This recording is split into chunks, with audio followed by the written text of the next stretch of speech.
Hey, what's going on, everybody? My name is Matt Jarbo. This is not the normal ad opening, I admit. This is a little thing. My cat Chance is currently in the hospital getting surgery to have his gallbladder stone removed. I'm currently trying to run a GoFundMe in order to help cover the cost of the surgery. Just with the apocalypse and with the baby on the way and everything else going on, I just don't have the available funds to cover it. And I'm asking for any help I possibly can. He has gone through the surgery and he is in recovery right now, which is fantastic. And I'm glad that he's going to be around for many more years to come. If you'd like to help out, you can just go to gofundme.com/MundaneChat. The link will be also in the video description. Thank you guys very much. I will talk to you later. Have a great day and peace out. Hey, what's going on, everybody? My name is Matt Jarbo. This is the Mundane Matt channel, and I don't know about you, but I am stoked for Assassin's Creed Origins coming out in just a couple weeks. I'm a big Assassin's Creed fan. I have been now for 10 years. I can't believe it's been 10 years since the first game dropped, and I played the hell out of that, and I played the hell out of a lot of the other ones. The last couple have been kind of iffy, but this one looks to go back to Assassin's Creed 2 level of greatness. But it's not without its controversies, which would be this tourist mode that has some people legitimately freaking the hell out, and not in a good way. As it says here, that Assassin's Creed is well known for its action. The fighting and parkour gameplay elements with a dash of stealth thrown in is what made the franchise so popular. Although the action may be primary focus, there's another aspect developers pour a lot of time into, and that's often overlooked: the story. And that is true. That is abundantly true. You look at the last couple games, Unity and Syndicate, and they're set in Paris and in London, and they recreate revolutionary Paris, and or whatever, I think it was revolutionary Paris, and they recreate London, and they go through the painstaking task of making it look good and feel like you're in that kind of that era. And they did the same with at the earlier Assassin's Creed games, when you're in Italy, plays Ezio Auditore, the best character out of the entire series so far. I love that guy. But that's a lot of it, right? That's a lot of what they've done. And oftentimes the stories do get overlooked for the technical problems that the games tend to have. And that's unfortunate, because Ubisoft has, over the course of the past years with the franchise, and there's been some flubs, I'm not defending them wholeheartedly, but they've increased and improved upon the game. But it always tends to take a back seat due to the fact that there's always glitches on the PC, and the glitches become viral, and people like to crap on Ubisoft more than anything else, and it's unfortunate. And I'm an Ubisoft defender, and I have no doubt in my mind that this video will not do well with the likes simply because of that, and that's okay with me. I'm still going to tell you guys my opinion. Now, it says today that Ubisoft would be releasing an exploration mode to its upcoming Assassin's Creed Origin. The DLC is called Discovery Tour and will allow players to explore the history of ancient Egypt without having to worry about getting attacked or finishing missions. So it's a tourism mode. It's just a discovery tour, whatever you want to call it. It's just a mode to, like, hey, I'm turning off the story for a hot minute and I'm just going to wander around Egypt. Cool. No, that is like legitimately cool. Because there are times in certain games, some open world games, where you can't even go remotely explore the world around you. That looks pretty chill because of the enemies that are there. Take, for example, The Division. The Division is a very, very, very good looking game. And I love it. I spend a lot of time with it, but there's times where I don't ever get to appreciate the artwork that's gone into it or explore a lot of the other areas because some of the enemies are too much of pain for my character. And that is part of the game and part of the exploration, but there's times I wouldn't mind just kind of turning it off, right? I'm just saying, some open world games are like that. You just want to walk around and explore. You want to view the developer's talent, and that's cool with me. But, I mean, some people are legitimately mad. Like, they're trying to say that this DLC is going to, like, ruin the game. And it's why spend the money on the game if you're just going to walk around. I'm like, it's optional. That's the whole thing.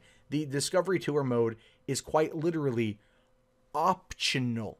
And it's almost like that word goes away when these controversies come out. You don't have to do it, right? There's varying degrees of difficulty in games. Some people play on easy to get through the story faster. Then they work their way up from there. Some people go immediately to the hardest difficulty and fight their way through. One of the things I like about, let's say, Wildlands right now is that they have a tiered system where you're working from level 50 down to level 1. And the further down the tiered list you get, it ups the difficulty level of the game. You can turn it off at any time, but it's a feature, it's an optional feature that I'm currently engaged in, and because I'm a stickler for that, and so I'm fighting my way through on the extreme difficulty, which is kicking my ass, but it's fun. It's a lot of fun. And I'm okay with that. But if I turned it off too, I'd be okay with that as well. It's on a per player basis. And again, because it has no direct impact on the overall game itself or multiplayer elements, like let's say, for example, the nonsense with the DLC in Shadow of War, being able to buy specific orcs or other enemies to use in your base for being invaded, that feels like a pay to win scenario. This is just DLC that allows you to walk around and have a good time. So it does say here that all the games in the franchise take place in real places during real historical times, and Origins is no different. While the developers do take generous artistic liberties, the events of the time period and locations are painstakingly researched and designed to be as accurate as possible. Discovery Tour will highlight the history of Egypt, both interactively and educationally. Which, okay, let me just also go back to another thing too. Assassin's Creed from the beginning has always had like the animus, and you're able to like use the vision in order to look at the codex or whatever the hell it is and get history bits. And they've always expanded upon that as it's gone on. I mean, look at when it was Assassin's Creed 2 and you're hanging out with Leonardo da Vinci. There's a whole bunch of stuff there about Leonardo da Vinci. Even one of the subplots, you know, kind of suggesting that he might have been gay, which is an interesting little take on the character, especially for the history of it. A lot of people didn't read that. A lot of people just skipped over it, but there's interesting history bits there, and it's all been painstakingly researched. So there's no Discovery Tour mode for that, but I kind of think that'd be cool if there was. I'd like to just walk around and take a look without having to worry about enemies or getting in the way of anything else, simply because of that. So it says here that throughout its existence, the most fascinating parts of Assassin's Creed series have been the database, a collection of educational notes on important people, places, and events that updates as you discover them in-game.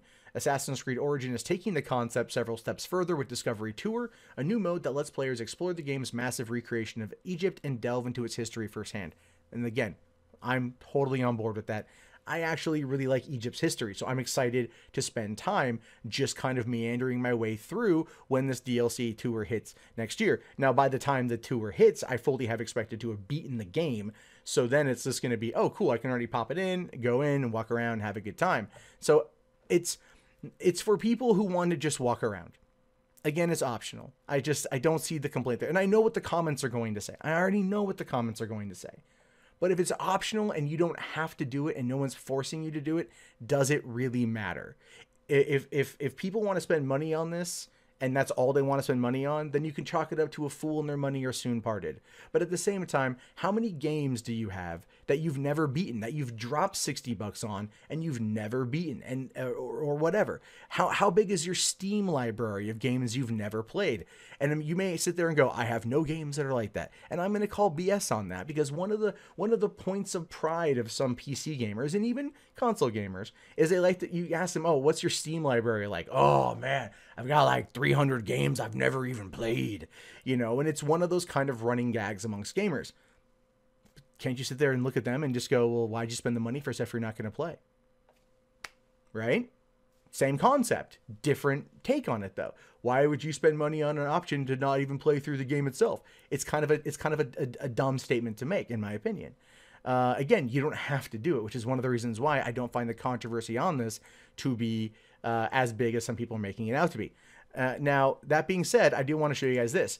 Now, John Walker here, who is the senior editor at Rock Paper Shotgun, this guy is a pedantic asshole. I do not like him at all. And he's caused some flack by saying, my new supporters are playing to animes, he means anime avatars, who yell about you hate gameplay by asking them to define gameplay and then reading their madly evasive replies. Anyone who ever uses the word gameplay needs to seriously consider their life choices. So ultimately, this is what I take from this. This is what I take in terms of this controversy, is that people are looking at they're reacting to the Discovery Tour mode, and they're like, that's stupid. And then you get people like John Walker here who write op-eds about, like, you know, how it's stupid that they say it's stupid. And then that causes a conflict, because this guy is very much a troll in his own right. Or I'm already blocked by him on Twitter, have been for years, because he's an idiot. But the point I'm trying to get to, though, is I think a lot of it's hatred towards these people versus hatred towards the actual implementation of the DLC. But it does kind of bring me back to this thing right here. Now, this is Jennifer Hepler. If you don't remember Jennifer Hepler, this happened around February 2012, right before the release of Mass Effect 3. This is actually one of the things, in my opinion, that led to Mass Effect 3 having such a negative reaction, because of something she said in an interview. I'm not going to go through the whole thing, but she basically she worked on Dragon's Age 2, and she wanted to come up with a way, or she suggested she would like a way to go through the story of a game without combat, a way to skip combat to get to the story. And that was met with as much vitriol. Well, I'd say probably more vitriol than this particular situation. And a lot of people, and maybe myself included, I don't really remember what I said at the time. This is right when I started my channel. I know I talked about it, so do I remember it, but I don't remember everything that I said. And I might have actually been against it, but it's been 5 years, and I can honestly sit there and tell you after 5.5 years, it's optional. Who cares, right? If it was an option in the game to get the story of the game without the combat, there are some games I would gladly do that on. There are some games that I would do that on just because I've already beat them and I want to go through the story again. Like, let's say, for example, Uncharted. Man, I love the Uncharted games. I love the gameplay. I love the story. I love the design. I love the sound. I love the voice acting. I love everything. But if you could sit there and tell me, hey, there's like a skip combat mode or like a cinematic mode that takes you through the entire story of the game, would you do that? Oh, hell yeah. I'd be like, oh, I'm bored. I'm going to mind watching Uncharted again right now and just enjoying the cinematics of it without playing the game. Not to say I'm never going to go back and play the game, but just there's times where I might want to have a refresher, or I might just want to go and enjoy that. And I know some people out there make what they call let's play movies, where they'll make those kind of things. They'll put together those kind of videos, but they take a lot of time to produce, and then they don't make a lot of money on it, so people don't generally tend to do it. There's other people that have looked at this Assassin's Creed Origins thing and said, oh, well, why not just watch Let's Plays? And like, well, Let's Plays don't let you control where you go. So again, that's not really a valid argument. And a lot of the arguments that come back from this are more based upon personal conjecture versus an actual valid argument against this particular mode. And that is why I think there's a lot of pushback from certain people. Now, I'm not going to sit there and tell you what to think. I'm giving you my opinion. If you want to play this mode, by all means, enjoy it. If you don't want to play this mode, by all means, don't. That's the entire point of the Discovery Tour that's going to be coming early next year as a DLC, is just that it opens the world up months after the games come out, and it's not going to have any impact at all. There's no play to win. You're not going to get any trophies. And at the end of the day, you're just walking around Egypt checking a lot of really cool shit out. And I don't know about you, but that sounds pretty freaking cool. Hey guys, that wraps up this video. If you'd like to leave a comment, please do so below. I love to read your guys' input. Be sure to hit that thumbs up button. It really does help me in the YouTube algorithm. If you want to support the channel, there's the Amazon affiliate store, there's PayPal, there's Patreon, there's Bitcoin. And if you're bored and you want something else to watch, check out 3 Buck Theater up here. My name is Matt Jarbo. I will talk to you guys later. Have yourself a wonderful day. Peace out.